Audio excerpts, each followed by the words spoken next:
بسم اللہ الرحمن الرحیم۔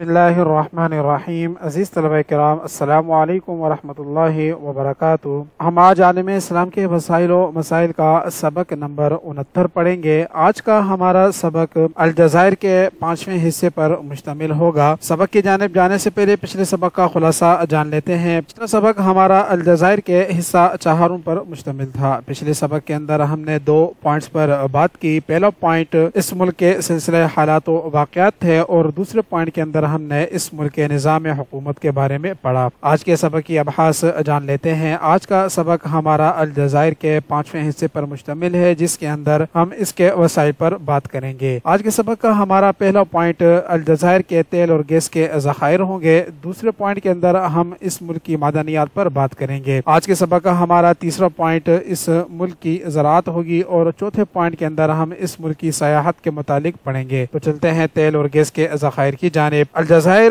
دنیا میں قدرتی گیس کے سب سے بڑے ذخائر رکھنے کے لیے جانا جاتا ہے۔ ان ذخائر نے ملک کی اقتصادی ترقی میں اہم کردار ادا کیا ہے۔ در حقیقت الجزائر کا شمار عالمی سطح پر قدرتی گیس برآمد کرنے والے سرفہرست ممالک میں سے ہوتا ہے۔ اس کے قدرتی گیس کے ذخائر کا تخمینہ لگ بھگ 160 ٹریلین کیوبک فٹ ہے۔ کچھ لوگوں کا خیال ہے کہ یہ اس تعداد سے بھی تجاوز کر سکتا ہے۔ قدرتی گیس کے علاوہ الجزائر کے پاس تیل کے بھی خاطر خواہ ذخائر موجود ہیں۔ ملک کے ثابت شدہ تیل کے ذخائر تقریباً 12 بلین بیرل ہیں۔ ان میں سے زیادہ تر ذخائر حسی مسعود آئل فیلڈ میں موجود ہیں، جو کہ الجزائر کا سب سے بڑا آئل فیلڈ ہے، اور افریقہ کی بھی یہ سب سے بڑی آئل فیلڈ ہے۔ الجزائر کئی دہائیوں سے تیل اور گیس دونوں کی تلاش اور پیداوار میں سرگرم عمل ہے۔ الجزائر کئی دہائیوں سے تیل اور گیس دونوں کی تلاش اور پیداوار میں سرگرم عمل ہے۔ تیل اور گیس کی بین الاقوامی کمپنیوں نے ان قیمتی وسائل سے فائدہ اٹھانے کے لیے الجزائر کی کمپنیوں کے ساتھ شراکت داری کی ہے۔ اس شعبے نے نمایاں غیر ملکی سرمایہ کاری کو راغب کیا ہے۔ ملک کی قومی تیل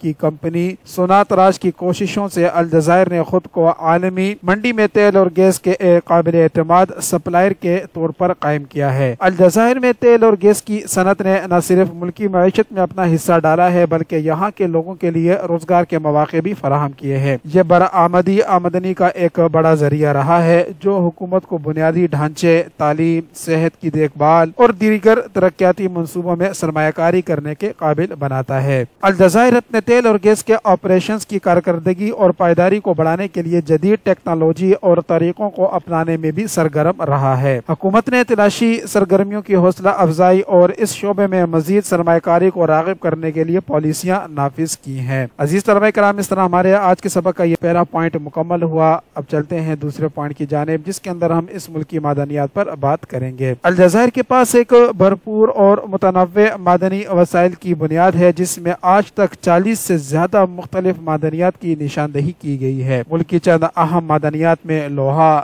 زنک، سیسا، فاسفیٹ، تانبا، سونا، چاندی، مرکری اور بارائٹ شامل ہیں۔ صنعتی ترقی کے لیے ایک اہم معدنیات ہے، اور الجزائر میں دنیا کے سب سے بڑے ذخائر ہیں۔ ملک کے لوہے کے بڑے ذخائر جنوب مغرب میں ٹنڈوف کے علاقے میں واقع ہیں۔ یہاں کے ذخائر میں 2 بلین ٹن سے زیادہ اعلیٰ درجے کی خام لوہے کا تخمینہ لگایا گیا ہے۔ زنک اور سیسا ضروری معدنیات ہیں، جو موٹر گاڑیوں، تعمیراتی سامان اور بیٹریوں کی تیاری میں استعمال ہوتے ہیں۔ الجزائر میں زنک اور سیسا دونوں کے اہم ذخائر ہیں۔ بڑے ذخائر ملک کے شمال مشرقی علاقے میں واقع ہیں۔ الجزائر میں فاسفیٹ کے وسیع ذخائر بھی ہیں۔ ملک کے فاسفیٹ کے وسائل دنیا میں سب سے بڑے ہیں۔ فاسفیٹ کے ذخائر شمال مشرق میں جبل اونک کے علاقے میں واقع ہیں، اور زراعت کے لیے کھاد کی تیاری میں یہ استعمال ہوتے ہیں۔ تانبا ایک اور اہم دھات ہے، جس کی عالمی سطح پر زیادہ مانگ ہے۔ الجزائر میں تانبے کے بنیادی وسائل ملک کے جنوب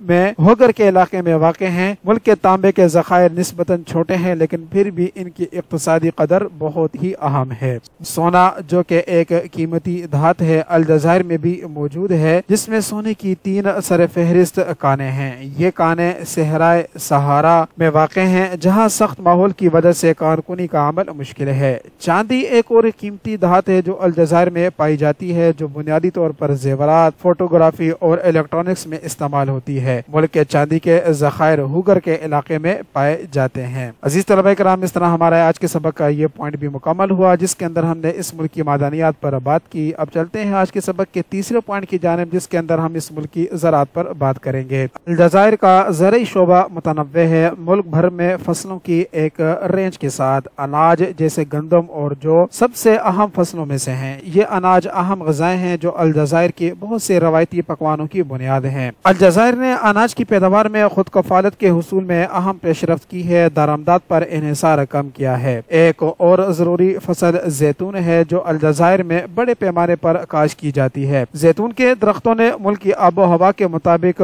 ڈھال لیا ہے اور یہ بنیادی طور پر شمال اور ساحلی علاقوں میں اگائے جاتے ہیں۔ الجزائر کے زیتون کے تیل کو بہت زیادہ سمجھا جاتا ہے اور اسے بین الاقوامی سطح پر پہچان بھی ملی ہے۔ اناج اور زیتون کے علاوہ الجزائر پھلوں اور سبزیوں کی ایک رینج پیدا کرتا ہے۔ پھلوں میں نارنگی، لیمو، نیز کھجور، انجیر اور انار ملک کے مختلف علاقوں میں پروان چڑھتے ہیں۔ سبزیاں جیسے ٹماٹر، آلو، گاجر اور پیاز بھی اہم فصلیں ہیں۔ مویشی کاشتکاری الجزائر کی زراعت کا ایک اور اہم پہلو ہے۔ گائے، بھیڑ اور بکریاں ملک میں پالے جانے والے بنیادی مویشی ہیں۔ شمالی میدانی علاقوں میں مویشی پالنے کا رواج زیادہ ہے جبکہ بھیڑیں اور بکریاں عموماً پہاڑی علاقوں میں پالی جاتی ہیں۔ لائیو اسٹاک فارمنگ نہ صرف خوراک مہیا کرتی ہے بلکہ دیہی معاش میں بھی حصہ ڈالتی ہے اور ڈیری انڈسٹری کو سپورٹ کرتی ہے۔ الجزائر کی زراعت میں ایک لازمی عنصر آبپاشی ہے۔ ملک کی خشک اور نیم خشک نوعیت کی وجہ سے پانی کی دستیابی زراعت کے لیے ایک اہم چیلنج ہے۔ تاہم الجزائر نے زرعی پیداوار کو بڑھانے کے لیے آبپاشی کے نظام کی ترقی میں سرمایہ کاری کی ہے۔ ڈیموں، آبی ذخائر اور آبپاشی کی نہروں کی تعمیر نے سال بھر فصلوں کی کاشت کی اجازت دی ہے۔ پانی کے استعمال کو بہتر بنانے کے لیے پانی کے انتظام کی مؤثر تکنیکس جیسے ڈرپ ایریگیشن کو بھی اپنایا گیا ہے۔ الجزائر کی حکومت نے زرعی شعبے کی مدد اور غذائی تحفظ کو فروغ دینے کے لیے مختلف اقدامات نافذ کیے ہیں۔ ایسا ہی ایک اقدام نیشنل رورل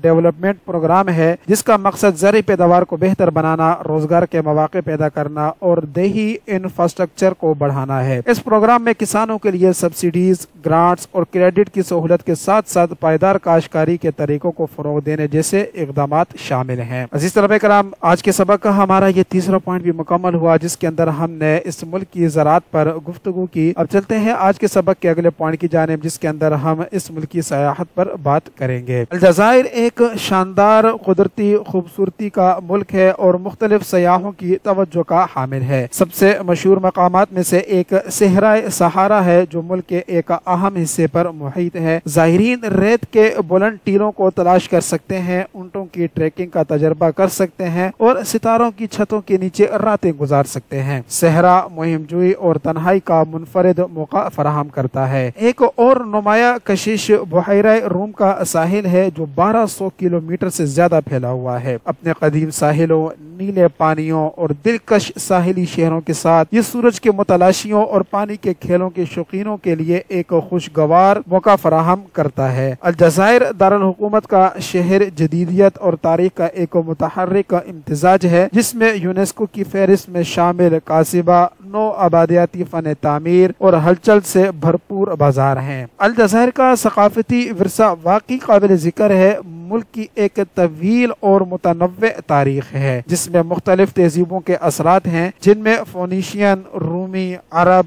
اور فرانسیسی استعمار شامل ہیں۔ یونیسکو کے عالمی ثقافتی ورثہ کے مقامات ڈمگاڈ، ڈیجی میلا اور ٹیاپسا متاثر کن رومی کھنڈرات کی نمائش کرتے ہیں جو زائرین کو ملک کے قدیم ماضی کی جھلک دکھاتے ہیں۔ قسطنطنیہ کا تاریخی شہر جو ڈرامائی چٹانوں کے اوپر بیٹھا ہے اپنے قرون وسطی کے فن تعمیر اور شاندار نظاروں کے لیے بھی ضرور جانا چاہیے۔ الجزائر میں ایڈونچر ٹورزم مقبول ہو رہا ہے جو زائرین کو اس کے ناہموار پہاڑوں، وسیع ریگستانوں میں سنسنی خیز تجربات اور پیدل سفر، پہاڑ پر چڑھنے اور آف روڈ مہمات کے کافی مواقع فراہم کرتا ہے۔ اگر پہاڑ صحارا کا ایک حصہ دلکش مناظر، پوشیدہ نخلستان اور مقامی خانہ بدوش برادریوں کے ساتھ بات چیت کرنے کا موقع فراہم کرتے ہیں۔ الجزائر کی حکومت نے سیاحت کی صلاحیت کو ایک اقتصادی محرک کے طور پر تسلیم کیا ہے اور اس شعبے کو فروغ دینے کے لیے کوششیں کی ہیں۔ حالیہ برسوں میں سیاحت کے بنیادی ڈھانچے کو بہتر کیا گیا ہے، بشمول ہوٹلوں اور نقل و حمل کے نیٹ ورک کی ترقی۔ حکومت نے ویزا کی سہولت کے اقدامات کو بھی نافذ کیا ہے، جس سے سیاحوں کے لیے ملک کا دورہ کرنا آسان ہو گیا ہے۔ مزید برآں ثقافتی تقریبات اور تہوار الجزائر کی سیاحت میں اہم کردار ادا کرتے ہیں۔ یہ تقریبات ملکی روایات، موسیقی،